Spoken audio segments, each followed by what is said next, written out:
Hello student, આપણે આગળના લેક્ચરમાં ફિલ્મ પ્લવન પદ્ધતિ સુધી વાત કરી હતી. હવે આગળની પદ્ધતિ છે નિક્ષાલન. તો નિક્ષાલનનો મતલબ થાય કે પ્રવાહીને કોઈ યોગ્ય દ્રાવકમાંથી પસાર કરવું. તો એનો મતલબ શું થાય? નિક્ષાલન થાય. હવે આ પદ્ધતિ ત્યારે પોસિબલ છે જ્યારે કોઈ આ કાચી ધાતુ હોય એ યોગ્ય દ્રાવકમાં દ્રાવ્ય થતી હોય તો જ આ પદ્ધતિ પોસિબલ છે. આપણે ફિલ્મ પ્લવન પદ્ધતિ જોઈ હતી, ચુંબકીય અલગીકરણ જોયું હતું. તો ચુંબકીય અલગીકરણમાં શું કીધું મેં તમને કે અયસ્કમાં એક અશુદ્ધિ એવી હોવી જોઈએ કે એક ચુંબકીય હોય અને બીજી કેવી હોય? બિનચુંબકીય હોય, તો જ ચુંબકીય અલગીકરણ પોસિબલ છે. એવી જ રીતે નિક્ષાલનમાં પણ અશુદ્ધિ કોઈ યોગ્ય દ્રાવકમાં દ્રાવ્ય થતી હોય તો જ આ પદ્ધતિ આપણે ઉપયોગમાં લઈ શકીએ છીએ. તો વાત કરીએ કે બોક્સાઇડ એ શું છે? એલ્યુમિનિયમની કાચી ધાતુ છે. હવે એ બોક્સાઇડમાં કઈ અશુદ્ધિઓ હશે?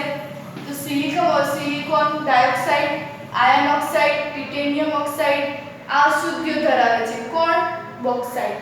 હવે આ અશુદ્ધિને શું કરવાનું? એકદમ પાવડર ફોર્મમાં લાવી દેવાની.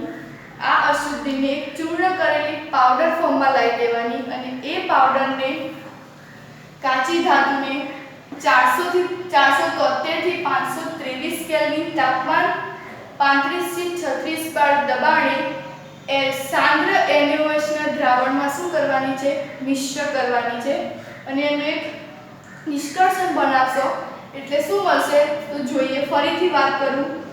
એલ્યુમિનિયમ ડાયોક્સાઇડ, ફરીથી આપણે વાત કરીએ કે કોઈ પણ આ કાચી ધાતુ છે, કાચી ધાતુને શું કરવાની? પહેલા પાવડર ફોર્મમાં બનાવવાની.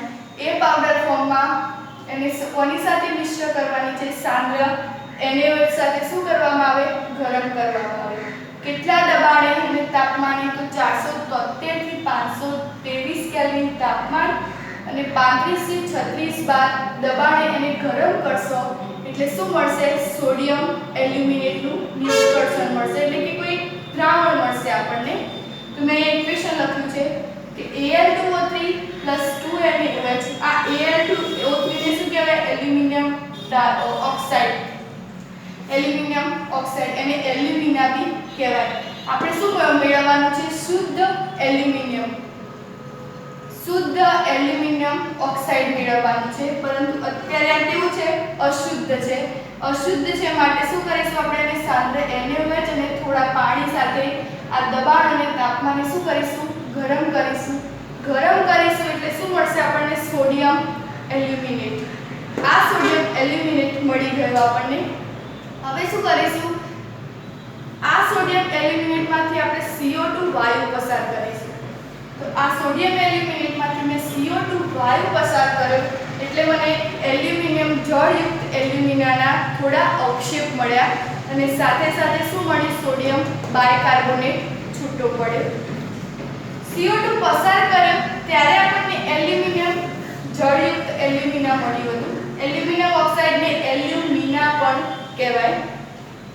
તો હજુ પણ આપણને શુદ્ધ સ્વરૂપે તો નથી મળ્યું. આના અવક્ષેપ તો મળ્યા જળ સ્વરૂપે, પણ એમાં હજુ પણ થોડો સોડિયમ રહી ગયો હશે. તો ફરીથી શું કરવાનું?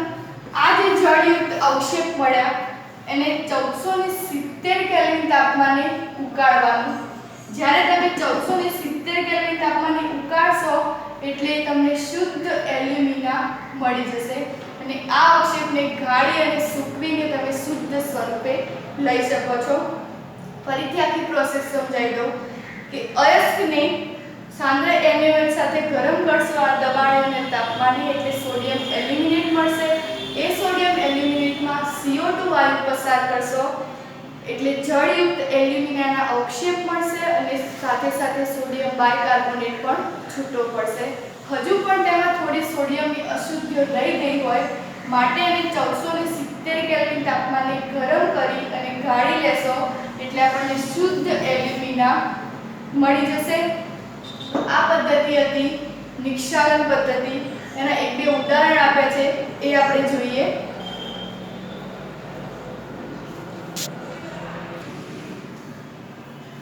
અન્ય ઉદાહરણમાં આપણને સિલ્વર અને ગોલ્ડના ઉદાહરણ આપે છે કે સિલ્વર અને ગોલ્ડને NaCl અથવા તો KCl માં ગરમ કરવામાં આવે ઓક્સિજનની હાજરીમાં, તો આપણને મેટલ સાયનાઇડનું એક સંકીર્ણ મળશે. એ સંકીર્ણને ફરીથી ઝીંક જોડે જ્યારે પ્રક્રિયા કરવામાં આવશે ત્યારે શુદ્ધ મેટલ આપણે મેળવી શકીશું. આ એક ઉદાહરણ આપ્યું છે, આગળની જેમ જ હતું કે KCl અથવા તો NaCl ગોલ્ડ અને સિલ્વરની સાથે પ્રક્રિયા કરીએ ઓક્સિજનની હાજરીમાં, તો આપણને સાયનાઇડનું સંકીર્ણ મળશે, મેટલ સાયનાઇડનું.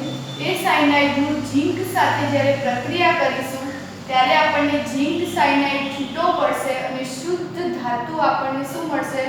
મળી જશે શુદ્ધ અવક્ષેપ સ્વરૂપે. અને એ અવક્ષેપને આપણે ગાળી સૂકવી અને આપણે વાપરી શકીએ છીએ. મેટલ જ્યાં M બરાબર સિલ્વર અને ગોલ્ડ છે, Au અથવા તો Ag. Ag મતલબ આર્જેન્ટમ અને Au મતલબ ઓરમ. હવે આપણે આગળની પદ્ધતિ જોઈએ.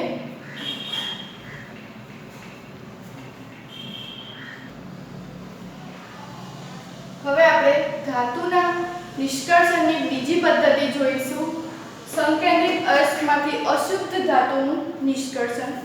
તો આમાં બે પ્રકારના જોવા મળે છે, એક તો ઓક્સાઇડમાં પરિવર્તન અને બીજું ઓક્સાઇડનું ધાતુમાં રિડક્શન. આ પદ્ધતિમાં કાચી ધાતુ હોય એને એવા સ્વરૂપમાં ફેરવવામાં આવે કે જેથી એનું પાછળ એનું રિડક્શન કેવું થાય? સરળતાથી થઈ શકે. તો આ પદ્ધતિમાં સૌપ્રથમ શું કરીશું? તો કાચી ધાતુની જે અયસ્ક છે, આપણે કહીએ છીએ કાચી ધાતુને, એ અયસ્કને પહેલા તો શેમાં રૂપાંતર કરવાની? ઓક્સાઇડમાં. અને ઓક્સાઇડમાં રૂપાંતર થયા બાદ એનું શું કરવાનું? રિડક્શન કરવાનું. તો આપણે પહેલી પદ્ધતિ જોઈએ એની ઓક્સાઇડમાં પરિવર્તન. તો ઓક્સાઇડમાં પરિવર્તનની બે પ્રક્રિયાઓ છે, નિસ્તાપન અને ભૂંજન. નિસ્તાપનનો મતલબ થાય કેલ્સિનેશન, અને કેલ્સિનેશન એટલે શું? કે કોઈ પણ ધાતુને ઊંચા તાપમાને ગરમ કરવી, એને શું કહેવાય? નિસ્તાપન. અને ભૂંજન એટલે કે નીચા તાપમાને ગરમ કરી અને એને ઓક્સાઇડમાં ફેરવવી, એને ભૂંજન કહેવાય. અને આને શું કહેવાય? નિસ્તાપન કહેવાય. તો વાત કરીએ નિસ્તાપનની. તો નિસ્તાપનમાં કોઈ પણ ધાતુ હોય એને ઊંચા તાપમાને ગરમ કરવાથી શું બનશે? ઓક્સાઇડમાં રૂપાંતર થઈ જશે. તો આપણે જોયું Fe2O3 × XH2 અને આપણે ઊંચા તાપમાને ગરમ કરીશું એટલે શું બનશે? આયન ઓક્સાઇડ અને H2O રિમૂવ થશે. એ જ રીતે ZnCO3 એને ઊંચા તાપમાને ગરમ કરીશું તો ઝીંક ઓક્સાઇડ બનશે અને CO2 રિમૂવ થશે.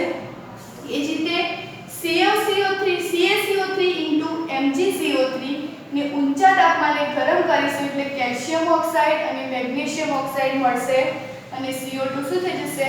રિમૂવ થઈ જશે. તો આ ત્રણેયને આપણે શું કર્યું? પહેલા તો ઓક્સાઇડમાં પરિવર્તન કરી દીધું. એ જ રીતે ભૂંજન. તો ભૂંજન કોને કહેવાય? તો કાચી ધાતુને એના ગલન બિંદુથી નીચા તાપમાને ગરમ કરી અને શેમાં ફેરવવામાં આવશે? ઓક્સાઇડમાં.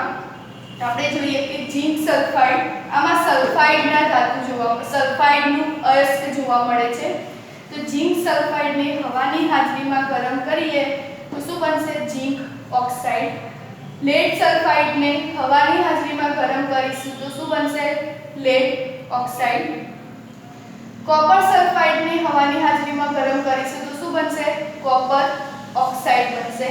તો આ રીતે ધાતુને ઓક્સાઇડમાં ફેરવવાની બે પદ્ધતિઓ છે, નિસ્તાપન અને ભૂંજન. હવે આપણે આગળની પદ્ધતિ વિશે વાત કરીએ.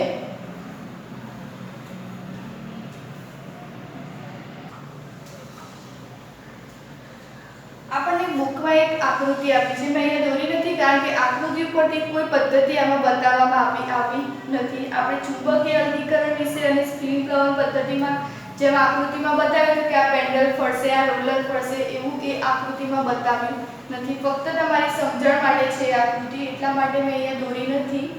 તો જોઈએ કે કોપર સલ્ફાઇડની અયસ્ક હોય એને શું કરવાનું? પરાવર્તી ભઠ્ઠીમાં ગરમ કરવામાં આવે છે. હવે એ અશુદ્ધિ જો આયન ધરાવતી હોય તો એને શું કરીશું? સૌ પહેલા તો સિલિકા સાથે મિશ્ર કરવામાં આવે.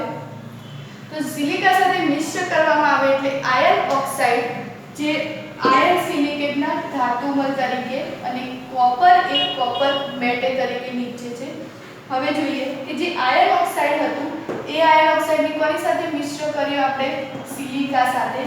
તો સિલિકા સાથે મિશ્ર કર્યું એટલે આપણને શું મળ્યું? આ ધાતુ મળ. શું કહેવાય આને? ધાતુ મળ. અને જો એમાં કોપર હોત તો કોપર એક કોપર મેટલ તરીકે નિપજ તરીકે મળે છે, જ્યારે આયર્ન એક્સાઇડ કઈ રીતે મળશે? તો ધાતુ મળ તરીકે આપણને મળે છે. આમાં બસ આટલું જ હતું. હવે આપણે બીજી પદ્ધતિ જોઈએ કે એનું ઓક્સાઇડમાં પરિવર્તન કરી દીધું. હવે એનું ધાતુમાં શું કરીશું? રિડક્શન કરી અને શુદ્ધ ધાતુ આપણે મેળવી લઈએ.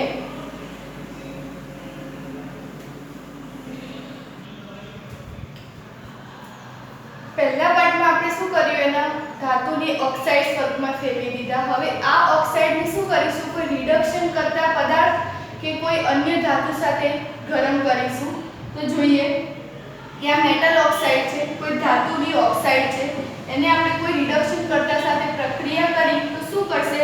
આ રિડક્શન કરતા પદાર્થ આ ઓક્સાઇડના ઓક્સિજન સાથે શું થઈ જશે? સંયોજાય અને આપણને શુદ્ધ સ્વરૂપે શું મળશે?